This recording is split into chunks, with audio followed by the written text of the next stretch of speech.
Salut tout le monde, on va se retrouver aujourd'hui pour une vidéo sur Dragon Ball Super et on va s'intéresser au cas du manga Dragon Ball Super. Ici en l'occurrence j'ai le tome 5 dans la main, mais on va un peu parler en fait de l'œuvre en globalité du manga Dragon Ball Super. Donc il faut savoir que Dragon Ball Super est donc un manga qui fait suite au manga Dragon Ball sorti par Toriyama il y a de cela un bon paquet d'années, mais il ne fait pas vraiment suite totalement, c'est-à-dire que le dernier chapitre de Toriyama se passe après les événements de Dragon Ball Super, c'est-à-dire que Dragon Ball Super se passe dans la période de paix entre la fin de la saga Buu et le tournoi de Hoop, où on retrouve un peu tous nos protagonismes.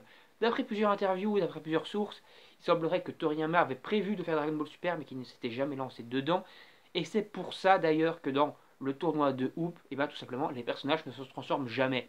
Goku reste en forme normale sans passer en Super Saiyan, ni rien du tout, parce qu'il aurait du mal à expliquer un Super Saiyan Blue ou un Super Saiyan God à ce moment-là de l'histoire.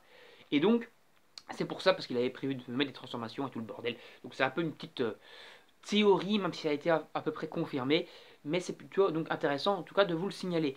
Mais ce qu'il y a comme cas dans ce Dragon Ball Super, c'est le manga papier actuellement, qui a donc été repris par Toitaro. Toitaro, qui est donc l'assistant officiel de Toriyama maintenant, et qui a donc repris le flambeau. Toitaro, c'est qui? C'est tout simplement un auteur de fan manga. Il a fait le manga Dragon Ball After Future, qui n'a au final jamais été terminé. Ce manga Dragon Ball After Future était donc un manga où on mettait en avant le fils de Goku qui a donc été créé grâce à du sang artificiel par une Kaioshin et qui était également cette Kaioshin la mère de Freezer. Donc c'est assez what the fuck, mais donc en gros le fils de Goku se ramène sur Terre, il y a une grosse fight contre lui et au final ils arrivent à le serrer une épée, mais l'épée va se libérer, ils vont s'entraîner pour aller le combattre et compagnie, et c'est la suite de Dragon Ball GT donc avec des transformations Super Saiyan 4. C'est grâce en tout cas à ces dessins et à cette histoire que Toriyama s'est approché de Toitaro pour le choisir comme dessinateur officiel pour la suite de Dragon Ball Super. Donc il a été pris pour le flambeau et au final il s'est lancé là-dedans. Mais il y a beaucoup de soucis dans ce manga Dragon Ball Super. C'est-à-dire que ce manga, on a vraiment l'impression en fait de voir un manga promotionnel pour promotionner l'anime ou les films.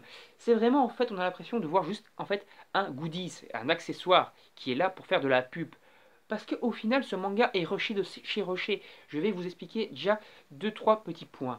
Dans le premier tome, on va avoir le résumé, la version de l'arc Battle of God, fait par Toitaro dans le manga. Mais ce manga, cet arc dure 80 pages, c'est-à-dire que c'est déjà un rushage pas possible.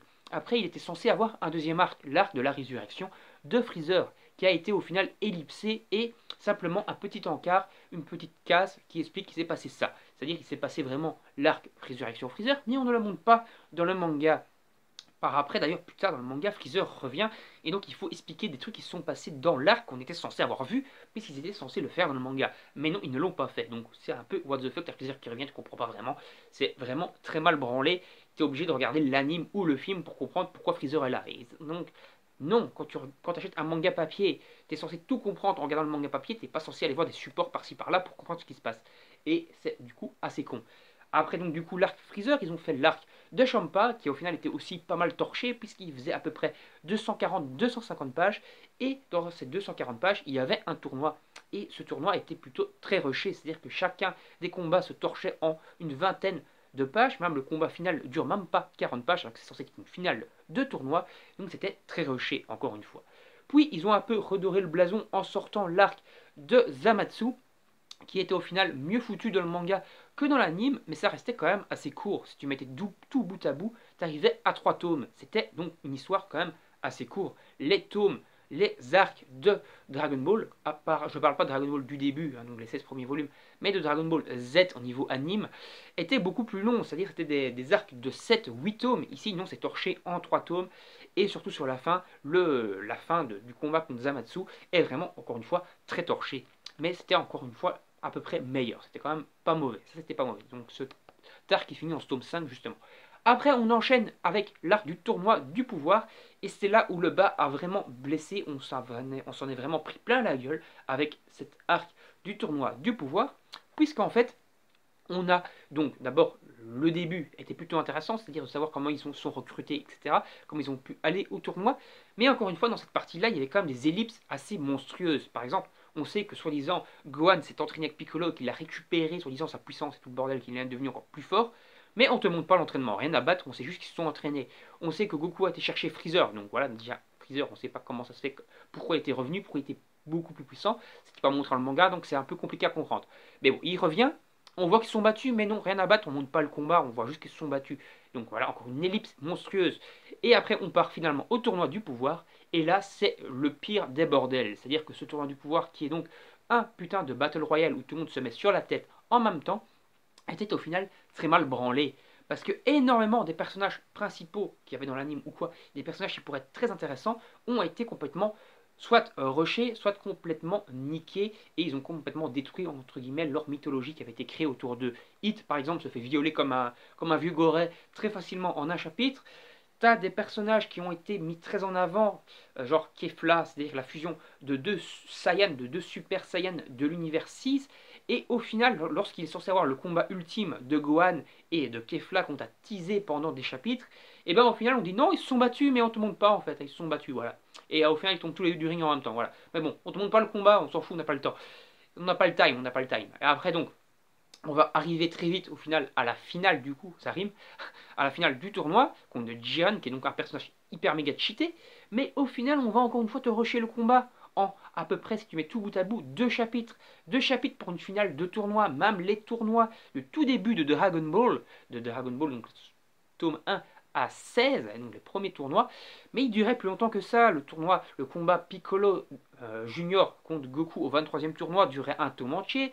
Le tournoi contre Tonchin Han au 22e tournoi durait plus de 100 pages, donc au moins 3 chapitres, voire 4 chapitres. Ici, en à peu près 80-90 pages grand maximum, on te torche le tournoi, alors qu'ils sont censés être beaucoup plus puissants, pas le tournoi, mais la finale, alors qu'ils sont censés être over méga cheatés, et donc résister quand même à des combats, avoir des techniques, et donc bien résister, bien savoir avoir une bonne stratégie et tout.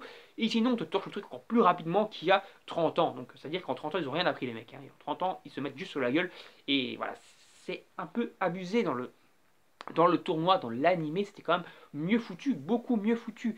Et au final, on t'explique, soi-disant, qu'on te rushait donc ce chapitre-là, ce manga, cet arc plutôt, pour pouvoir te faire l'arc Broly. Mais au final, non, pas du tout, parce que l'arc Broly, encore une fois, on te le résume en une page, on te dit, il y a eu ça, allez voir le film pour comprendre. C'est-à-dire, c'est du foutage de gueule. C'est là que tu vois vraiment, au final, que Dragon Ball Super est en fait là simplement pour promouvoir des films, des animés, mais donc gagner de l'argent. Mais en aucun cas, c'est un support qui peut se suffire à lui-même. Et c'est ça vraiment le gros problème. Parce que maintenant, on commence déjà un nouvel arc, c'est-à-dire dans le chapitre 42, on a eu 3 arcs. On a eu la fin du tournoi du pouvoir, on a eu le résumé de l'arc Broly, et on a le début de l'arc de Boo. Soi-disant, on t'expliquait, on t'a vendu ça comme du rushage pour sortir le film, enfin les chapitres du film avant la sortie du film, pour promouvoir le film justement. Mais au final, non, t'as pas sorti les films, donc on t'a rushé le tournoi du pouvoir pour rien, juste pour sortir un nouvel arc qui au final n'est même pas encore annoncé en anime ni rien du tout, et t'avais largement le temps, et pourquoi ne pas pousser un peu l'anime pour faire un bon manga? Non, c'est quand même du foutage de gueule. Donc voilà, c'était un peu ma petite gueulante sur Dragon Ball Super manga papier. N'hésitez pas à me donner votre avis en commentaire pour savoir si vous pensez la même chose de ce foutage de gueule ou pas. Et donnez-moi votre avis également sur ma vidéo en règle générale. Likez, partagez, commentez et abonnez-vous et activez la petite cloche pour ne rien manquer. Salut, salut!